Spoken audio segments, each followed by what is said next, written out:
All right. So where were we? We're almost done with section 3. And we did yesterday introduce a very important concept, which is the concept of electrostatic energy. And in reality, this is a general concept that will be extended in due time to electromagnetic energy. This is not just true for electrostatics, but it's also going to be true when we have fields of dependent time. It's a very, very important expression. And we will calculate the energy stored in electromagnetic fields, and it will be finite as long as there is a value of the field that is finite. So the electrostatic energy is stored in regions where there is a field. If the field is zero, obviously this is zero. Okay. But if the field extends all the way out to infinity, like a point charge, the most trivial example, then there is energy stored all the way up to infinity. When we calculate the energy stored in capacitors, as we will do today, we will María, integrate the fields inside the capacitor María, and outside the capacitor, the field is zero. María. We do any other example, like here that is whatever covered by dielectric, like yesterday, and there is a field that goes all the way out to far distances, then we have to do the integration everywhere. All right? Anyway, very important. So, examples. María, Go ahead with exercise number 1. Exercise number 1. This is actually a good. I am not presenting anything. Thank you. Now, let's do that. Window. Thank you, Lucia. That's better. Yes, good. All right then. Exercise number 1.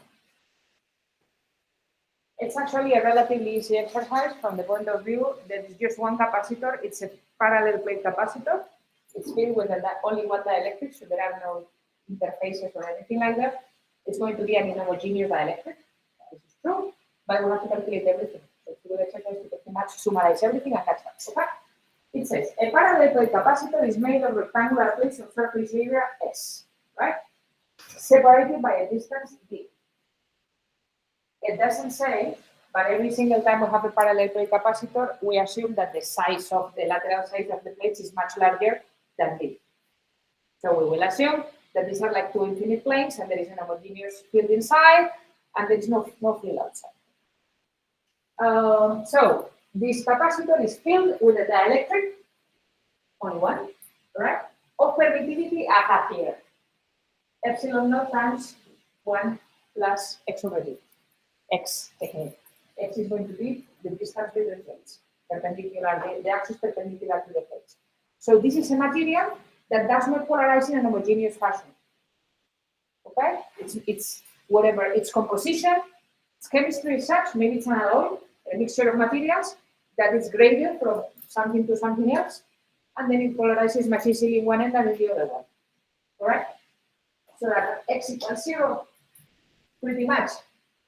It's just like emptiness, right? But in the moment that x is finite, then the dielectric behavior kicks in. Anyway, the plate located at x equals 0, it's held at the potential V naught, while the plate located at D is grounded. So we have this thing connected to an external battery that provides a constant potential difference. And in a parallel plate capacitor, as long as we have an external battery, there is going to be a field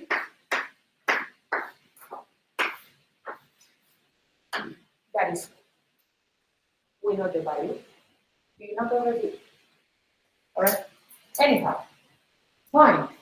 The fields E, D, and B within the capacitor, the free surface density of the plates, and here and there, this is connected, right, to the battery.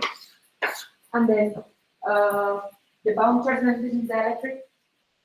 Check that neutrality holds. In other words, the total polarization charge is 0. Okay, the capacity, and then the electric energy of the system. This is what we have then. We have a capacitor We have an external battery. Let's put our x-axis horizontal like that, perpendicular to the plates. This is what we will call x equals 0. This is the plate that is at V naught. And then our plate at x equals D, we will consider that this is the one that is grounded. So here the potential is 0, the difference of potential is V naught. And obviously, positive charge is on the high potential end, negative charge is on the low potential end. Okay? As it should be. And if you have any doubt and you think about batteries, think that minus go with minus, plus go with plus. If you want to think that later. Anyway, let's see what happens. Yes. Here's the thing that we need to notice. This is the difficulty of the problem. If not, everything will be very, very, very easy. The dielectric behavior of the system is inhomogeneous, meaning the response, the polarization, the local density of dipole moment is not going to be homogeneous. At x equals 0, right on this plate, the dielectric constant epsilon r is 1. This is like right there was no dielectric, but immediately x increases and all the way up to b. And when x equals b right here, epsilon r has a value of 2. So it's actually relatively dielectric. I mean, it's a good insulator. Anyway, strategy, always the same, always in these problems. First of all, identify the symmetry. Spherical, cylindrical, flat. Here we have a plane symmetry, yes, flat. I mean, all of the fields, D, E, polarization, all of them, just because of the symmetry of the problem, are going to go in the same direction, perpendicular to the plates. And this is what we will call X in this particular example. The capacitor is charged because there is an external battery. In principle, we don't know the value of this charge, but we know the value of the voltage. Okay? This is the free charge. Every single time you have to do a problem of those, well, not every single time, but 99 out of every 100 times, identify the free charge, go find it. Even if you do not know the value of the actual free charge, in this case that would be Q, plus minus Q, calculate everything as if you did know it. At some point, you will be able, like we did yesterday, to actually find the value of Q as a function of things that you know, like we know. If we can actually know that or find the electric field in here, now you can integrate the field, and the potential difference equals to minus the integral of the field. And there is what you will be able to find at the end an expression, as we will do right now, that relates Q unknown to V naught known parameter. Okay? In any case, always identify the symmetry. Second, identify the free charge. Third, calculate D. D doesn't care about the dielectric. And when you know D, you typically then can find E, P, or whatever, because you have other things there like the dielectric force that will help you do that. So, in this particular case, precisely what it's asking is, first find the fields in the capacitor, E, D, P, all of them. What do we know? Well, if we apply the boundary conditions to the interface between the metal and the dielectric, and we did already this yesterday, I'm not going to do it every single time. For flat dielectrics, like this, since the field, all of them, D, E, P, in the plate are 0, then if you apply the condition that D2, in this case, that would be the dielectric, minus D1, that would be the metal,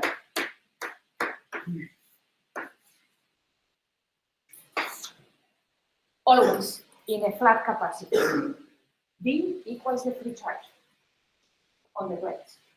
Q over S. We don't know Q, but we will at some point. Okay? So if you do this, you find that in the dielectric is just sigma, the charge density, on the plates, that times your UX. And then we know E, the field, electric field, electrostatic field, because it's D over epsilon, and we know the dielectric constant. Fine. And if we know D and E, then we will know easily P. Okay? The polarization. Obviously, you will say, hey, yeah, oops, sorry. Fine, this is E, this is D, but it's in terms of a parameter that I do not know, the charge, the free charge. like I was saying. Well then, how do we find that? Which actually is the second part of the problem. And like I said, we know the potential difference. If we go from x equal naught all the way into x equal d, then final minus initial value of the potentials, in other words, 0, because this is the ground element of it, minus v naught, which is the potential at the positive plane, must be equal to the integral of the field along this trajectory, which is x. And since E is parallel to ux, then E dot dx arrow is this dot. Okay. Well then, this integral which is this one. Going from x equal 0 all the way up to x equal d. One-dimensional integral, very easy. You arrive to this point. V naught is going to be equal to sigma over epsilon naught times d logarithm of 2. And now, I can get sigma out of here, because I know the naught. All right? And now I know the fields. And I can rewrite those two. If you put that sigma into your values, they will produce transparency. D will be, epsilon naught, V naught over D times logarithm of 2. It's uniform. It does, D is only sensitive to free charge. It does not see the dielectric. D couldn't care less about the fact that the dielectric is inhomogeneous. D cannot depend on X. Because what depends on X and in the position within the capacitor is the dielectric response of the material. D does not see that. Even if it's somehow in the guts of the built in there.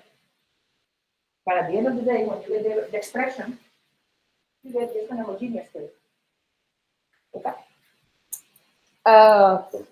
Well, E depends on X because it's D over epsilon, and our epsilon depends on X. Okay. This is the value of the electrostatic field after you replace substitute the sigma. Okay, it's non-uniform as it should be. And now, obviously, the polarization, you go to your coercive relations. You know it, you know D. Well, then, just do that. Remember, the electrostatic field in the international system is measured in Newton per Coulomb. D has units of polarization. Okay? And if you look at this equation, D is not an electric field really. All right? But anyway, so the polarization depends on the position, of course, as does the electric susceptibility and the permittivity. E depends on the position, D doesn't.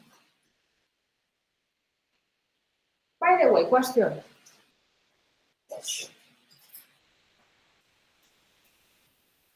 It's not related to the problem, okay?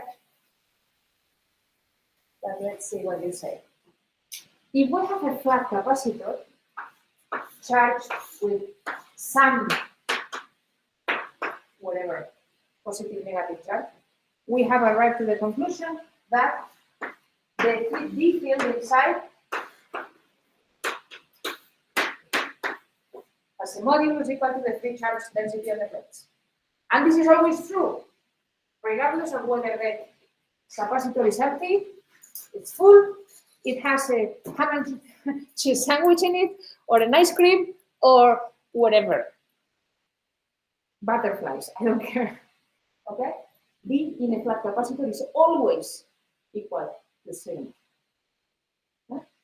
Here, here, there, anyway. How about in a spherical or cylindrical capacitor? For example, a spherical capacitor, which happens to be again charged with plus and minus Q.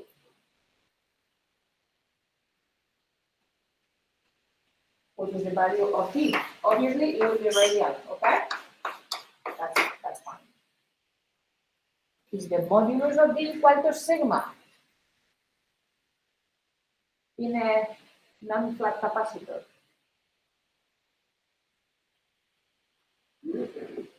Bosco. I think yes, if you take the right ratio to be infinity, it will be a You're right. D, if you look at it, for example, right here, actually you said, okay, if we think that this is a metallic shell, and there is an interface going from the metal into the dielectric, and we apply our boundary conditions right there on the surface, dielectric minus metal equal to free density of charge on the surface. A in the metal, B is always 0, just like E and B and everything. Right here, right there. B on the dielectric side of the interface must be equal to the free charge density. However, what is the free charge density in this case? Let's say this is A and this is B.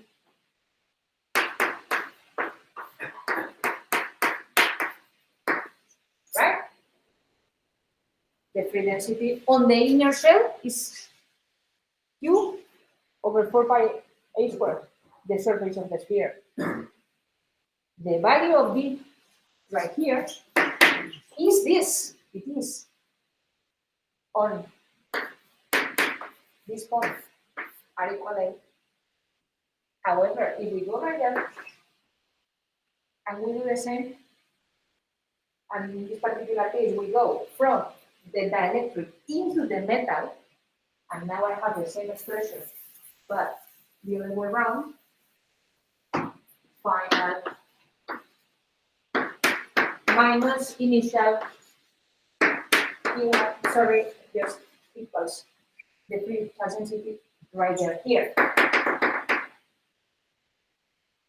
Well then, now this is going to be 0, and B is sigma again, just like here.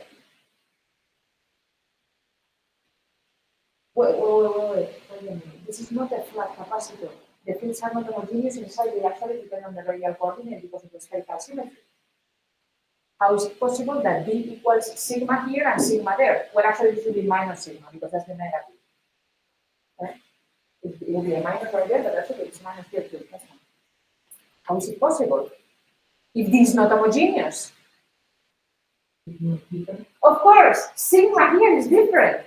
In this particular case, there will be a minus 4 pi B squared down there.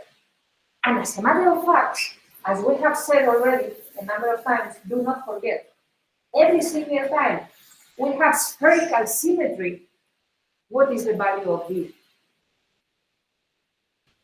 Anywhere. For example, in the middle, if you want to, the modulus of B. Isn't that true? Hey, if you put R equal A here, you get B right there. If you get B here, you get B right there. And it happens to coincide because it couldn't be otherwise with the free densities here and the free density there, they are different. That's fine. Everything is consistent. Okay? All right. Anyways, that was the question. But in our particular case, I did.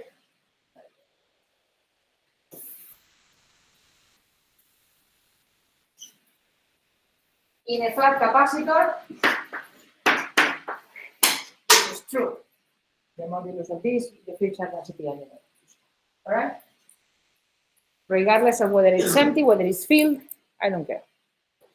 Well, next thing they say, find the polarization charges. Polarization charges, if there are fields in this direction, there's going to be surface and volume polarization charges. The negative polarization charges will be facing the positive plate, and positive polarization charges will be facing the negative plate for the negative free charges. Right? Well, now we know the polarization. All you need to do is find the volume polarization charges minus the divergence of P. And in this particular case, the polarization is a function of X. So the divergence of this thing is just the partial derivative of P with respect to X. The divergence in this particular case in Cartesian coordinates. All of this That will be our volume polarization charges, okay? And they are negative. Because X is always positive, this is a square anyway, there is a minus in front. There is a density of negative charge building up in here as we move, okay? As a matter of fact, since it's negative and this is big at X equals 0 and small at X equals D, because D is in the denominator, right? And it's actually squared, so it's much worse. There is a lot of volume negative charge here, and there is not so much volume negative charge right here. That's for the volume polarization charges. They are homogeneous, and the units obviously are charged per unit volume. As for surface, sigma surface polarization charges, those two faces, those two surfaces of the dielectric, well then, always the surface polarization charge is P in this place dot the normal vector. Normal means normal, I mean orthogonal perpendicular pointing outwards. The normal vector at X equals D is UX, but at X equals 0 is minus UX, because outwards here means this way. However, since I need to put P polarization at 0 times minus UX, and the polarization at X equals 0 happens to be 0, go back to our polarization if you want to. Put a 0 here. There is no polarization at X equals 0. Well then, there is no surface polarization charges right here. Okay, so this, you can get rid of these little minus signs if you want to. But there is a contribution of positive polarization charge right there at X equals D. That will be P at D. We always have to evaluate on the surface of interest dot UX, which is a normal vector in this case. And then this is the contribution. So what we have is a dielectric that is polarized in the volume with a lot of negative charge over here and positive polarization charge on the exit surface. And as a matter of fact, they also say, well, you have to check that this thing is neutral. In other words, polarization can be homogeneous, it can be any way you want, but in principle, the material was neutral, it was made of the same number of electrons and protons. At the end, even if they move away from each other, they need to be still the same because we are not generating or destroying, annihilating any charge, right? So then, the total polarization charge is the total surface charge plus the volume charge. Volume charge will be the volume integral of rho. Surface charge will be really sigma times surface. Here, plus sigma P times surface there. There is no sigma there, there's only one contribution right there.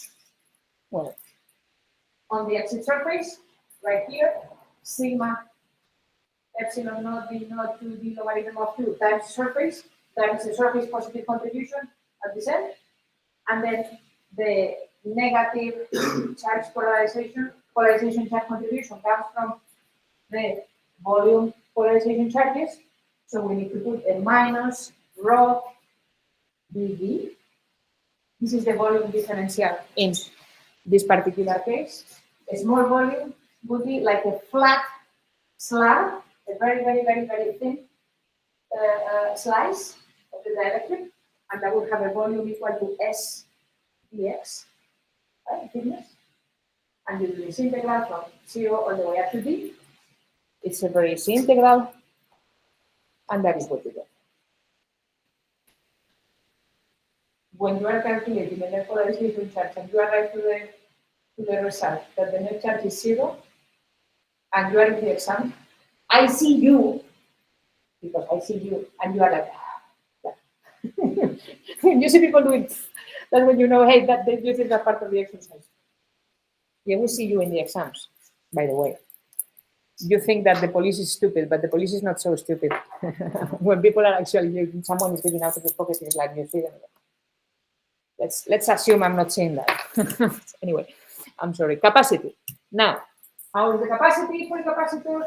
Your voltage difference, the difference of potentials, right? The bias. In this case, we know delta V is V naught, the battery. Q is sigma times we know sigma. But that's the capacity. And as it couldn't be otherwise, the capacity, just as it should, only depends on the geometry. Capacities only depend on geometry, just like the capacity of a bowl. If you have to put water, or a swimming pool, or whatever, any recipient, any container that holds something. Right. Epsilon naught, which is just a constant depending on nothing on the permittivity of empty space, surface of the plates, distance between them, and the universal number. Only geometry. The capacity will never depend on charge or voltage. Whenever you calculate capacity, make sure that at the end you get things that only depend on the radii, the surface, the separation, and in geometry. And finally, the electrostatic energy stored in the system. Any single time you have to calculate the electrostatic or electromagnetic in general surface energy stored in the system. First of all, identify the regions where there actually is a field, a finite value of the field. In the regions where there is no field, do not even bother calculating there. There's no point. In this particular case, since we have our capacitor, we need to calculate the energy in here. All right, inside the capacitor, because outside, in principle, there are no fields. Here. Okay.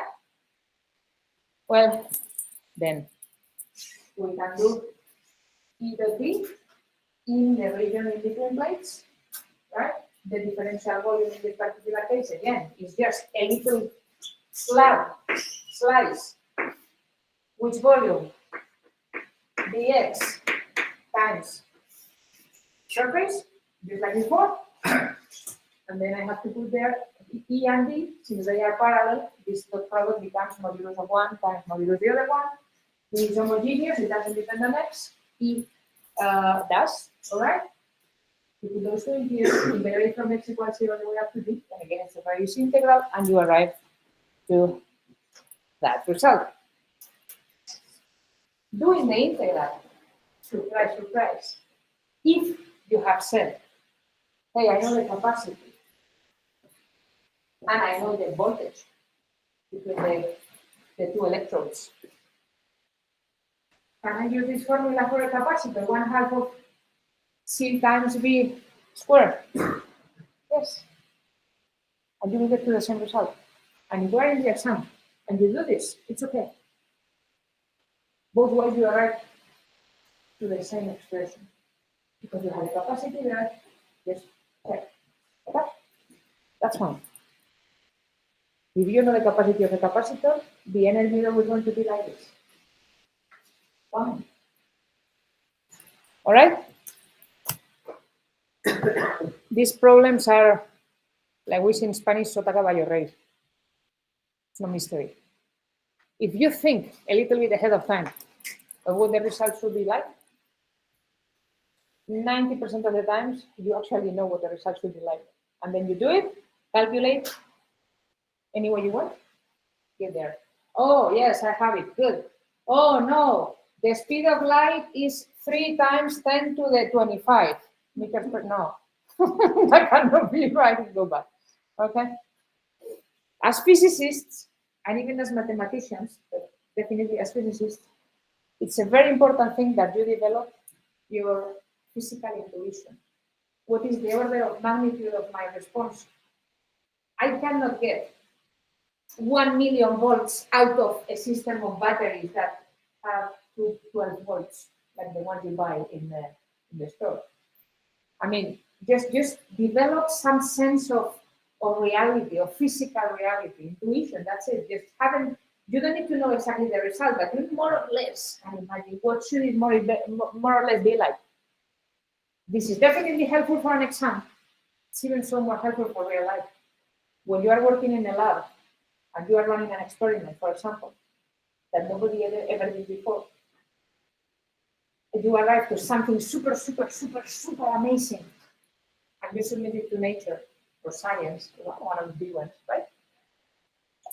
There is no way that you know if this is right or not. And you're going to make a fool of yourself or not. When the referees come back saying that this is non-physical, and you are, oh, is it? I mean, that's what I'm saying. Just when you work with things you don't know the result, it's very important to more or less have an idea of where they are going. If you can, and if you don't know where, then jump into the pool and submit to science. And maybe you're today. Okay. Anyway, I think I've already told you this story, but it's a lot. I mean, when you work at the tip of the iceberg, state-of-the-art science, you find you find many kinds of people, obviously, but there are two very, very typical characters. The ones that write stupid papers for the first time ever, and they do some experiments, some calculations, some whatever, that nobody ever did before. And they fail miserably because nobody ever did it before. And then there are the ones that write the second paper, fixing the mistakes on the first one. And they typically get it right. Because they know why the other one got it wrong. And they get it right. Who gets the Nobel Prize? Typically is the first one. I mean, people don't fail miserably. I mean, not people that get Nobel Prizes, obviously. But the very first person who finds something new that has a lot of merit, even if they don't come across with the right explanation. Second person is also important, but that's for the development. I mean, so everything else, things tend to fix themselves if you do them wrong. But there is a lot of credit to that person who failed, but had the guts to stand up and say, hey, look at what I found.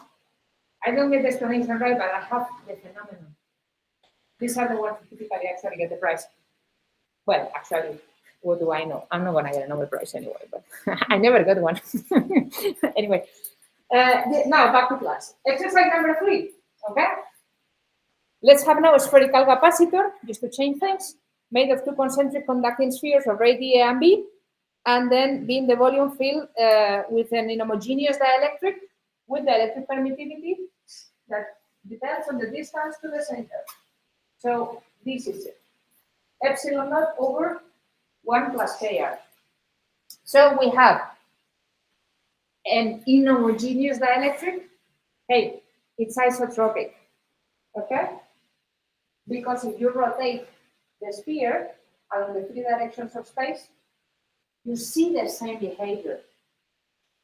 You don't know whether the sphere is like this or like that. The dielectric constant decreases with radius. But it is in the same way over here, and over there. It's YC.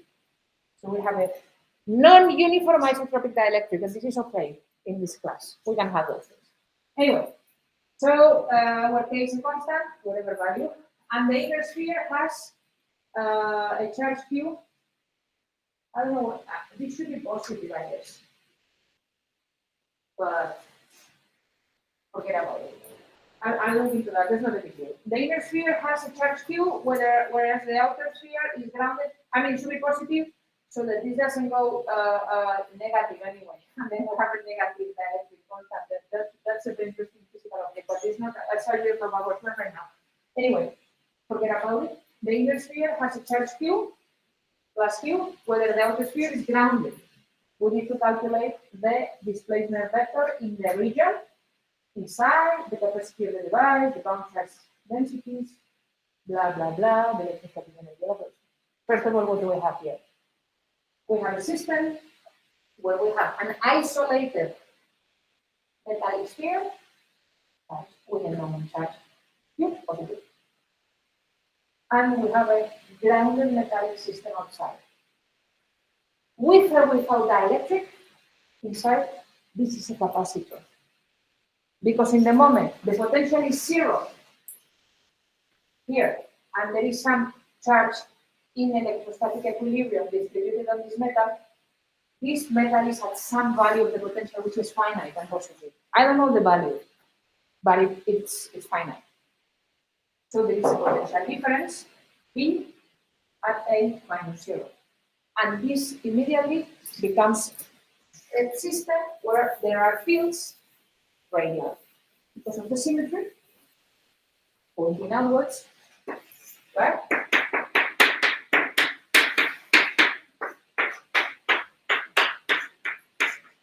And if I surround my charge sphere with another metallic sphere which happens to be grounded, what happens on this conductor?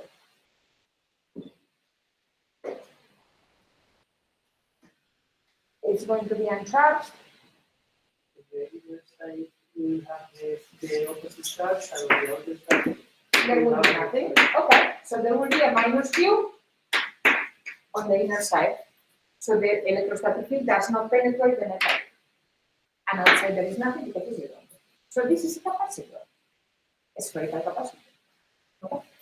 The only thing is that we know the charge because they are saying so, but we don't know the potential difference. Okay? So find the fields and find the displacement and find all of those. Well, actually, here is a lot easier because they say find the displacement vector right away. First of all, symmetry, radial. I mean, spherical symmetry of fields are going to go parallel to the unit vector, UR, radial vector. Second, all right, in homogeneous dielectric, but D doesn't care about that. D will not see the dielectric. The outer spherical shell is grounded, so the potential at B is zero, and then the inner sphere has some charge on it, so it's at some potential. We don't know about the potential at A, but it's finite and positive because it's positive charge there. One could be tempted to think that it would be Q over 4 pi epsilon naught A. I mean the radius there. But remember, if there is charge around the system and we have polarization charges over there, charges generate potentials, constant contributions to the potential towards the inside. I mean, it can happen.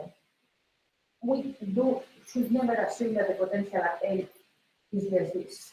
Okay? We don't know the potential so far. We know the charge. Period. Remember, we always will know either the potential or the charge. You have to find it in terms of the other one.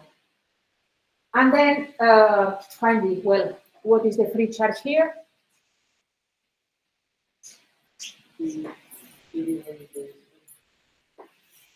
Okay, the one we put into the system in the first place, plus the one that comes from the battery just to reach equilibrium. That is the free charge. That's what we need for you.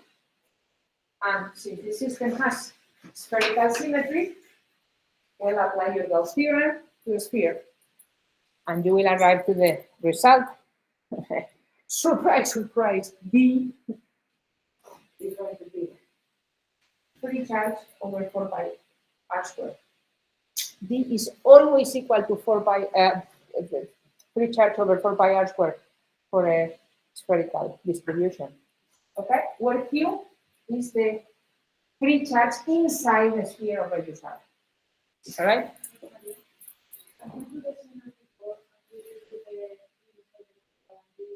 Yes, you can do it as we did before, but if you do this, you will find D right here and right here, but you will not go B in the middle. In order to calculate D anywhere else, which is what they're actually asking for in the dielectric, any place in the dielectric, you need to apply the Gauss theorem, but that's okay. You arrive to our very known result, Q over 4 pi epsilon r, as long as we are in the dielectric, obviously. In the region between A and B. If I want to calculate the Gauss theorem with a sphere of radius smaller than A, obviously the free charge inside the sphere like that would be zero. The field inside is zero, surprise, surprise. If I want to calculate the free field outside the whole system, the total free charge, if I wanted to pick a sphere this big, would be minus P plus Q here and what? So B and everything else is zero. Outside is a capacitor. It's a device that stores electrostatic energy in a finite region. Capacitors are used for batteries. That's what they actually do, store energy. Electric energy is stored in capacitors. We'll see that magnetic energy is stored in coils, solenoids. but that will be soon. All right? But we can use capacitors to store charge. As a matter of fact, if we have time, well, let me finish a couple of things, and if we have time, I'll tell you about something. I don't already tomorrow. Because capacitors are very important in society, especially these days that the price of electricity went up so high, skyrocketing to the roof.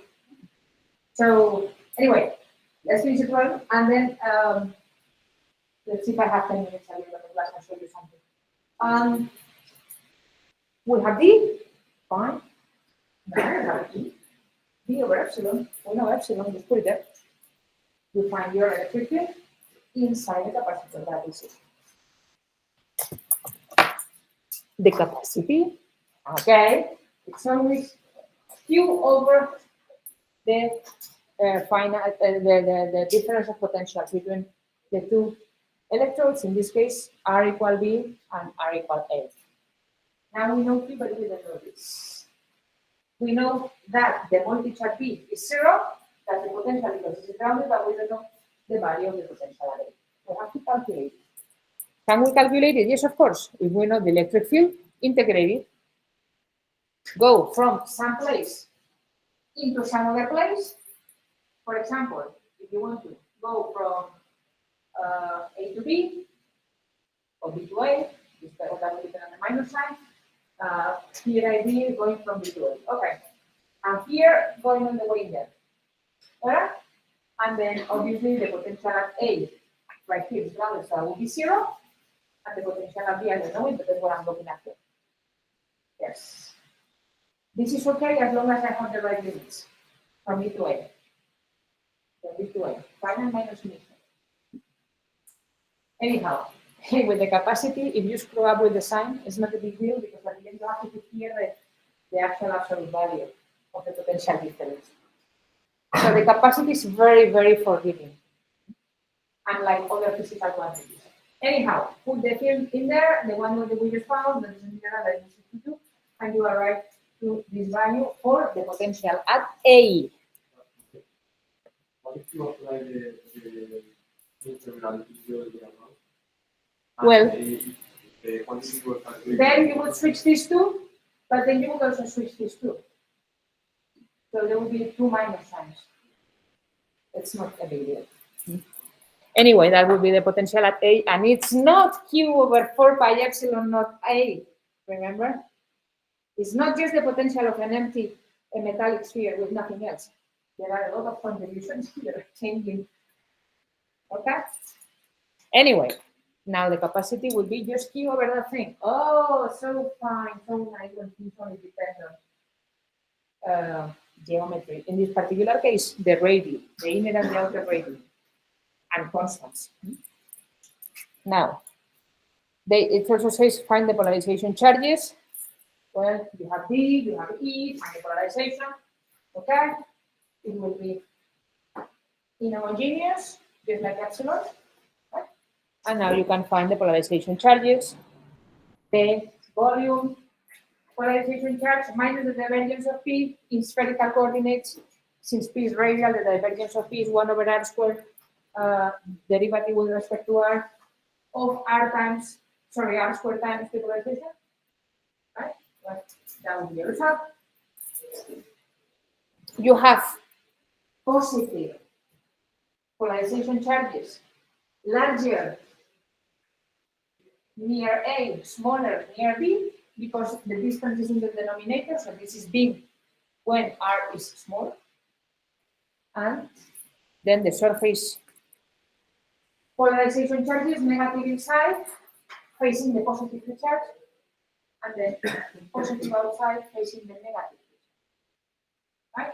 Now the UN vector will be UR on the outer shell and minus UR on the inner shell, and then get to those two. Those are your polarization charges. If you want to check that they are that there is charge neutrality, do it. Sigma P at A times the surface of A, sphere 4 pi A squared. Sigma P at B minus Q blah, blah, blah, times the surface of B, 4 pi by square, 4 pi B square. And then do the volume integral of this thing from A to B, taking into account that the volume, the differential volume in spherical coordinates will be 4 pi r squared dr. It will come out to 0, everything. Now the electrostatic energy, for calculating energies, just think of what regions do we have that the field is finite. Only between I and B. The field everywhere else is 0. So just calculate E times D. They are parallel, so it's just modulus of E times modulus of D. Here is E, here is D. And the only thing is the volume integral. Just use the, again, differential volume. Oh, there is a dr missing here. Then the differential volume will be 4 pi r squared dr. Okay? Between A and B, and you are adding the result. And it's not difficult to see that this happens to be Q squared over twice the capacity, this capacity. Oh, the one of energy is that. Check it. So again, things look like all right. Okay? But I have a question. In the capacitor with the parallel electric, we saw that the charge on the plate was between uneven. And then why here we can assume that the Q inside the inside of here is the same as the one out here. This is necessarily true. Oh, yeah, I know that the potential. That's a very good question. Inner sphere in electrostatic equilibrium, metallic. Homogeneous distribution of charge. That is okay. Plus Q, homogeneously distributed on the surface. Now, we have the outer sphere. Okay? And fine. We understand that there has to be a minus Q in the inner surface, but Bosco is asking why does it need to be homogeneously distributed if the dielectric is inhomogeneous, right? No, I mean, it is the same as all the but what I mean is that why it has the same value of the distance. Who has the same value? Why the Q on the outside? Why this is minus Q? Yes. Because if this is a metal, let's assume it's a metal of very, very thin thickness, but finite, and you actually run a Gauss theorem using a Gaussian that is contained completely within the metal shell, in electrostatic equilibrium, the field here must be 0. You know what? I know that's not good, but I try to get an idea of if the field is getting weaker as we go out. Yes, both the electric field and the D fields decrease with radius. That's fine. Okay, I know. D is sigma. Yeah. Big here, small there. That's fine. Yeah, ¿sí? Yeah, I know. ¿Me lo juras? ¿Que ya te has aclarado? Yeah. Vale. All right. Well, we don't have time. I'll try to show you this example. This is actually a work in the lab. I mean, so it's a good place to put the paper, right? And talk about some actual research and interesting stuff related to capacitors. Tomorrow we'll finish the section you're talking about forces and dielectrics, and I will try to tell you about this particular thing I wanted to tell you now. But now we don't have time. Okay? I'll see you tomorrow then.